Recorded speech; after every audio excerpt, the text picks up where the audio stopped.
இயேசு கிறிஸ்துவின் நாமத்தினால் உங்களுக்கு என் அன்பின் நல்வாழ்த்துக்கள். இந்த நாளில் இந்த வேளையில் கூட ஆண்டவருடைய வார்த்தை பகிர்ந்து கொள்வதனால ரொம்ப சந்தோஷம்.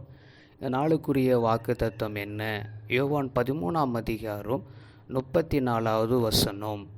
நீங்கள் ஒருவரில் ஒருவர் அன்பாயிருங்கள், நான் உங்களில் அன்பாயிருந்தது போல நீங்களும் ஒருவரில் ஒருவர் அன்பாயிருங்கள் என்கிற புதிதான கட்டளையை உங்களுக்கு கொடுக்கிறேன் என்று இந்த வசனம் சொல்லுகிறது.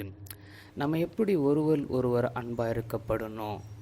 நமக்குள்ள ஆண்டவராக இயேசு கிறிஸ்து எப்படி அன்பாக இருக்கிறாரோ அதுபோல் நம்ம எல்லாருக்குள்ள ஒருவராய் அன்பாக இருந்து ஒரு புதிதான கட்டளையை நமக்கு கொடுக்கிறார்.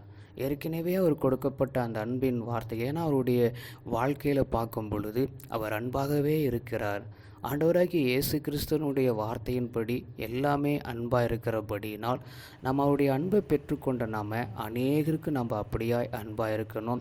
இந்த புதிதான கட்டளையை நம்ம வாங்கி பெற்றுக்கொண்டு அநேகருக்கு நம்ம அப்படியாய் கர்த்தருடைய வார்த்தையின்படி நம்ம அன்பாக இருப்போம்.